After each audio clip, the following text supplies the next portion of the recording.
Rapaziada, fim de jogo aqui, Vasco e Melgar, vitória por 3-0. Estou aqui com o Berbet pra gente fazer um pós-jogo rápido, nossas impressões da partida de hoje.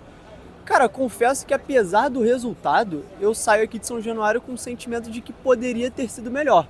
O desempenho, acho que não me agradou muito, e inclusive essa foi a pergunta que eu fiz pro Fernando Diniz. No caso do Diniz, ele enxergou a evolução na partida de hoje, ele gostou do desempenho, mas aí, Berbet, você acha que o Vasco hoje fez uma boa partida?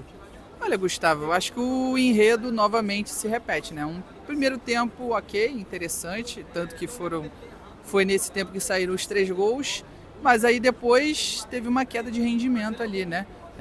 No segundo tempo, principalmente com muitos erros de passe, o Vasco deixou de conseguir construir as jogadas, né? Como eu falei, exatamente, e principalmente por conta desses erros de passe, então não tinha aquelas evoluções, pelo contrário, né? O Vasco tomou, na verdade, bastante sustos na saída de bola ali, entregou a bola no seu campo de defesa e correu alguns riscos, o que fez até o Fernando Diniz ir um pouco à loucura. Então, nesse sentido de enredo, continua sendo semelhante. Não sei se os amigos aqui que estão nos assistindo analisaram, entenderam da mesma forma.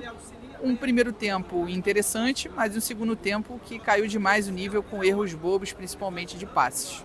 O que eu acho positivo a gente destacar hoje é, mais uma vez, um bom desempenho do Ryan, né? Ele também foi questionado, o Diniz foi questionado em relação a isso na coletiva, ele disse da sintonia que ele teve com o Ryan muito rapidamente, parece que ele já conhece o Ryan há muito tempo, ele fala com o Ryan todos os treinos, pega no pé do menino e fica muito nítido a evolução do nível do Ryan desde a chegada do Fernando Diniz, né?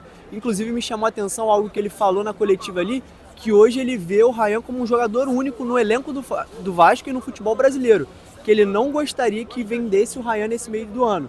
E ele deixou isso já claro para a diretoria, que ele acha que caso a diretoria espere para negociar o jogador, isso só vai valorizar ainda mais o ativo e conseguir vender por um valor ainda maior.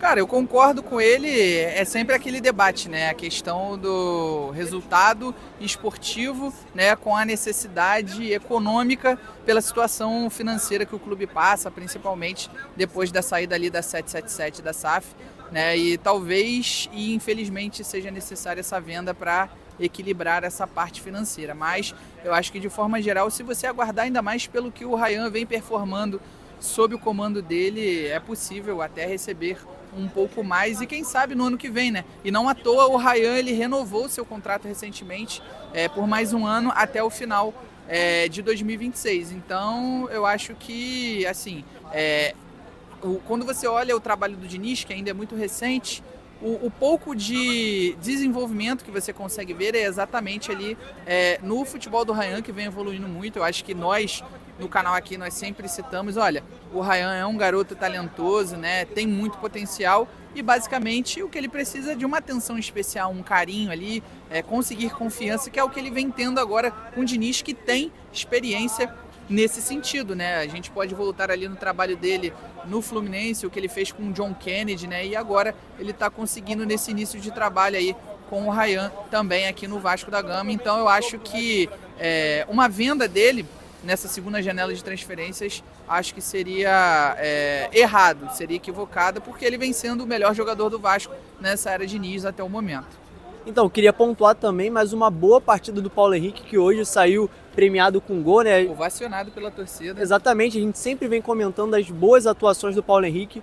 Fico feliz que hoje ele saiu com gol, que ele continue com esse aumento de nível, né? A gente brincou aqui que será que é um jogador selecionável pelo Ancelotti, por conta de toda a dificuldade que tem ali na lateral direita do Brasil. Mas brincadeiras à parte, é muito positivo a gente ver o Paulo Henrique nesse nível. Eu acho que ele sendo treinado pelo Diniz só tende a melhorar o próprio nível dele, porque questão física nunca foi um problema para o Paulo Henrique, né? A questão sempre foi a parte técnica, e eu acho que ele vai aprimorar isso ainda mais sendo treinado pelo Diniz, né? Concordo, cara. Eu sou suspeito para falar, sou o PHzete. Você sabe muito bem, eu sempre falo tanto... Abre o olho, Ancelotti. Abre o olho, Ancelotti. Tem que vir em São Januário ver o nosso Paulo Henrique, o nosso foguete da colina aqui. Eu não posso dizer qual outro apelido que eu acabei, era do Madison aqui, né? Eu acabei trazendo também pro Paulo Henrique. Mas enfim, cara, eu gosto muito do futebol do Paulo, pela forma que ele chegou, né, assim, desacreditado, só 3 meses no Atlético Mineiro, chegou como reserva do Puma, e mesmo assim ele acreditou, sabe? Ele confiou no futebol dele, no trabalho dele, e indiscutivelmente se tornou o titular da posição e continua sendo, né? Então, assim, a regularidade que ele vem apresentando, ainda mais nessa temporada de um Vasco que vem muito irregular, né, durante os meses, entre as partidas e durante o jogo, é algo assim que é elogiável, que sempre tem que ser citado, ao meu ver. Então é isso, cara, acho que se o Paulo Henrique ele continuar mantendo esse nível, até mesmo demonstrar essa progressão, ele é capaz sim, há essa possibilidade dele ser chamado para a seleção brasileira, ao meu ver, viu? Assim como o próprio Léo Jardim. Para mim, o Léo Jardim deveria estar nessa primeira convocação aí do Ancelotti como terceiro goleiro. Concordo, cara. E o Vasco agora volta a campo no sábado contra o Bragantino pela 11ª rodada do Campeonato Brasileiro. Mais uma decisão para o Vasco, porque está muito próximo da zona de rebaixamento, precisa pontuar, precisa da vitória para se distanciar um pouco mais e tirar esse medo, essa desconfiança em cima do elenco, né? Sim, cara, exatamente. Eu até vindo aqui para São Januário, né, conversando ali com o Uber, ele falou, né, cara,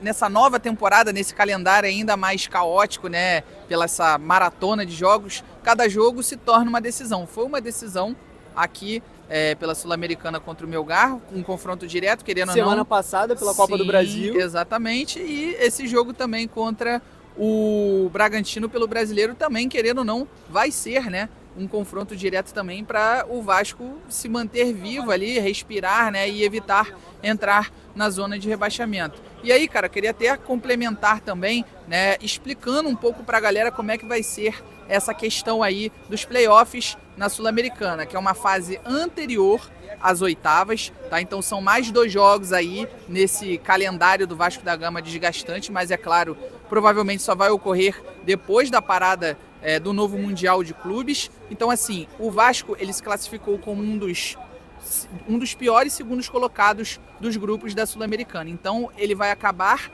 enfrentando um dos terceiros melhores colocados ali da Libertadores. E aí, os mais prováveis adversários do Vasco são, no caso, a LDU ou o Central Córdoba da Argentina. Há uma possibilidade até de ser o Flamengo, mas bem menor, né? Até porque enfrenta o Deportivo Táchira da Venezuela, está em vantagem, pega o pior adversário, né, mais frágil do seu grupo. Ainda também podem ser 2 brasileiros, no caso do grupo da morte, né, o Internacional e o Bahia, ou bem como o Botafogo, outro brasileiro, e a Universidade do Chile. Então, assim, alguns adversários indigestos, como nós acabamos dizendo no vídeo anterior que nós gravamos, né, principalmente com esses 3 brasileiros aí podendo até ser 4.